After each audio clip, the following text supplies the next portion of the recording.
जब पिछले बार आप अपने 5 सूत्री मांगों को लेकर भूख हड़ताल पर बैठे थे तो आपने 48 घंटे की जगह 30 घंटे में ही अपनी हड़ताल क्यों खत्म की? पप्पू यादव रिहा हुए क्या? नहीं।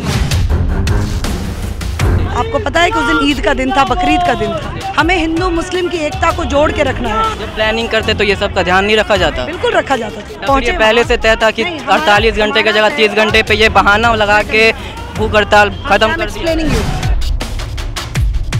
जन अधिकार पार्टी के महिला नेत्री रानी चौबे हमारे साथ मौजूद है। मैम, आज आप साइकिल पर आए हैं प्रदर्शन करने। देखिए, 9 अगस्त की क्रांति है, फिरंगियों को भगाया गया था, देश आज़ाद हुआ था। आज एनडीए की सरकार को हम भगाने पे बैठे हुए हैं और कहीं ना कहीं इस बढ़ती हुई महंगाई, आज आप देख लीजिए कि प्रशासन ने रोक दिया है हमें। हम गाड़ी नॉर्मल चलाते हैं, अगर हमारे 1-1 हज़ार रुपये फाइन लिए जाते हैं छोटी सी छोटी गलती के लिए, छोटी छोटी गलती, इंश्योरेंस नहीं है तो फाइन। प्रशासन अगर नहीं रोकते तो कहाँ तक जाते? कहाँ तक? मैं बता रही हूँ, छोटी छोटी चीज़ों के लिए फाइन लेते हैं। उनके साथ फाइन क्यों नहीं करते हैं? वो प्रशासन वहाँ क्यों नहीं जागती? इतने तादाद में प्रशासन क्यों नहीं आती है? जब बच्चियों का रेप होता है वो क्यों नहीं उन्हें न्याय मिलता है? ये भी तो समझे ना। तो बिहार किस चीज़ की लड़ाई लड़ रहा है? आज जन अधिकार इसी की लड़ाई लड़ रहा है। बढ़ती हुई महंगाई, बेरोजगारी, कहीं ना कहीं आप बिहार की स्थिति तो बिगाड़ चुके हैं। मैं राष्ट्रीय अध्यक्ष हूँ, लेकिन आज मैं बिहार के चप्पे चप्पे से वाकिफ़ हूँ। आज बिहार के समय काम तब आप करते हैं जब आपका चुनाव रहता है। उसके 6 महीने पहले आप एकदम लोगों के मन पे छा जाते हैं कि आपने रोड बनवा दिया। क्या 450 साल जो उसने पीड़ा सही, क्या उसकी बेटियों के साथ जो बलात्कार हुआ, क्या बढ़ती महंगाई, जो पेट्रोल डीजल के दाम बढ़े, उसका बेटा आत्महत्या किया, क्यों? नौकरी नहीं है। इसकी लड़ाई कौन लड़ेगा? हर मुद्दे को लेकर आप लगातार संघर्ष करते रहते हैं। संघर्ष, परंतु जब पिछले बार आप अपने 5 सूत्री मांगों को लेकर भूख हड़ताल पर बैठे थे तो आपने 48 घंटे की जगह 30 घंटे में ही अपनी हड़ताल क्यों खत्म की? पप्पू यादव रिहा हुए क्या? नहीं, 30 घंटे में हमारी हड़ताल खत्म नहीं। घंटे में आपने कहीं ना कहीं बताती हूँ, क्योंकि हमें सम्मान करना पड़ता है सारे जाति भाई को। आपको पता है कि उस दिन ईद का दिन था, बकरीद का दिन था, और बकरीद के दिन हम अगर भूख हड़ताल करके अपने मुस्लिम भाइयों को उस तरीके से अगर रखते, और वो जो बैठे थे वो मुस्लिम भाई भी थे। हमें हिंदू मुस्लिम की एकता को जोड़ के रखना है। हमें देश को आंदोलन के रूप में नहीं लेना है। जब प्लानिंग करते तो ये सब का ध्यान नहीं रखा जाता? बिल्कुल रखा जाता था, बिल्कुल रखा जाता था। लेकिन कहीं ना कहीं हमारे मुस्लिम भाई जब पहुंचे, पहले से तय था कि 48 घंटे की जगह 30 घंटे पे ये बहाना लगा के भूख हड़ताल खत्म कर दी। हमारा तय था कि हम जब लड़ेंगे तो हमारे हिंदू भाई बैठेंगे, मुस्लिम भाई अपने पर्व को उस दिन मनाएंगे।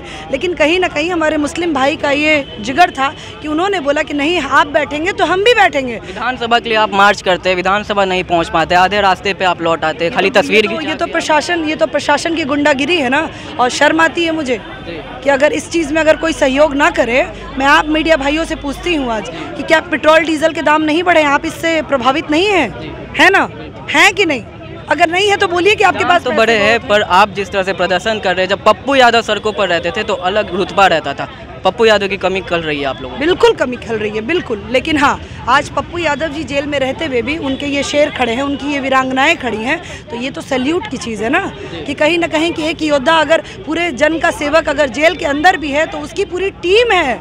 इस चीज़ को समझने की ज़रूरत है बस। अगर इस चीज़ को पूरा बिहार समझ गया तो आज हर एक युवा, हर एक महिला पप्पू यादव के साथ खड़ी हो जाएगी। प्रशासन लगातार आपकी बात को दबाने की कोशिश कर रहा है, आपकी मांग को दबाने की कोशिश कर रही है। प्रशासन तो रुपेश कांड को भी दबा चुकी है, प्रशासन सृजन कांड भागलपुर को भी दबा चुकी है। प्रशासन या सरकार?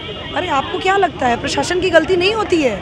आप भी जानते हैं, आप मीडिया भाई सब कुछ जानते हैं, यहाँ प्रशासन की कोई गलती नहीं। मैं किसी प्रशासन को गलत नहीं कहती हूँ। यहाँ तो घुसखोरी सिखाते हैं नीतीश कुमार जी। 1.5 2 लाख रुपए थाने को ऑर्डर मिला हुआ है कि आप उठाइए।